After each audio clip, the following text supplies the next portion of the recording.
सबने देखा है कि रावण माता सीता के पास अशोक वाटिका में आता था तो माता सीता हमेशा अपने हाथ में एक घास का तिनका उठा लेती थी। लेकिन क्या आप जानते हैं कि उस मामूली से तिनके में ऐसी कौन सी शक्ति थी जो रावण को उनके करीब आने से रोकती थी? आज की इस वीडियो में हम इस अनकही कथा और राजा दशरथ के उस वचन के बारे में जानेंगे जिसने रावण की जान बचाई हुई थी। चलिए जानते हैं उस अद्भुत रहस्य को। रावण जब सीता जी के हरण करके लंका ले गया, तब माता सीता अशोक वाटिका में वट वृक्ष के नीचे बैठकर केवल प्रभु श्री राम का स्मरण और चिंतन करती रहती थीं। रावण बार बार आकर सीता जी को धमकाता था, लेकिन वह कुछ भी नहीं बोलती थीं। यहाँ तक कि रावण ने श्री राम के वेश में आकर माता सीता को भ्रमित करने की कोशिश भी की, लेकिन फिर भी वह सफल नहीं हुआ। रावण थक हारकर जब अपने शयन कक्ष में पहुंचा, तो मंदोदरी बोली, आपने तो राम का भी भेष धरा था, फिर क्या हुआ? रावण बोला, जब मैं राम का रूप लेकर सीता के समक्ष गया, तो सीता मुझे नजर ही नहीं आ रही थी। रावण अपनी समस्त ताकत लगा चुका था, लेकिन जगत जननी माँ को आज तक कौन समझ सका है। लेकिन लंकापति रावण भी कहाँ हार मानने वाला था। उसने फिर से माता सीता के करीब आने का प्रयास किया। वह सीता माँ के पास आकर बोला, मैं तुमसे सीधे सीधे संवाद करता हूँ, पर तुम कैसी नारी हो कि मेरे आते ही घास का तिनका उठाकर उसे घूर घूर कर देखने लगती हो?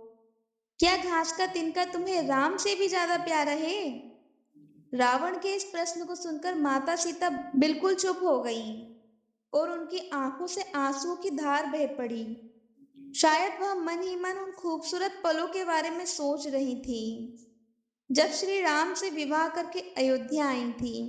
नववधु ससुराल में आते ही उसके हाथ से कुछ मीठा पकवान बनवाया जाता है, जिससे कि परिवार के सदस्यों में मिठास का एक व्यवहार बना रहे। सीता जी ने उस दिन अपने हाथ से सबके लिए खीर बनाई। सीता जी ने जैसे ही खीर परोसना शुरू किया कि जोर से एक हवा का झोंका आया। राजा दशरथ जी के खीर पर एक छोटा सा घास का तिनका आकर गिर गया।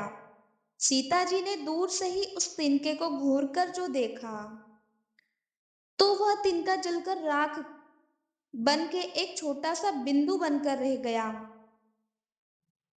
राजा दशरथ यह सब देख रहे थे।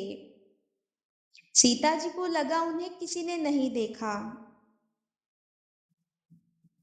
पर बाद में राजा दशरथ ने सीता जी को बुलवाया और बोले, हे पुत्री, तुम साक्षात मां जगत जननी का स्वरूप हो, लेकिन आज आपने जिस नजर से आज उस तिनके को देखा है, उस नजर से आप कभी भी अपने शत्रु को मत देखना और मेरा यह वचन याद रखना। इसलिए सीता जी के सामने जब भी रावण आता था, तो वह उसे घास के तिनके को उठाकर राजा दशरथ की बात याद करती थी और सीता जी चाहती तो रावण को अपनी एक ही नजर से भस्म कर सकती थीं, लेकिन उन्होंने मर्यादा और वचन को ऊपर रखा। तो दोस्तों, ये कथा हमें सिखाती है कि असली शक्ति सिर्फ लड़ने में नहीं है, बल्कि अपनी मर्यादा और वचन को निभाने में भी है। सीता माता ने अपने धैर्य से यह साबित किया कि जो इंसान अपने उसूलों पर अटल रहता है, उसे दुनिया की कोई ताकत नहीं झुका सकती है। अगर आपको माता सीता की यह सीख पसंद आई हो, तो इसे शेयर जरूर करें। जय श्री राम। मिलते हैं अगली वीडियो में।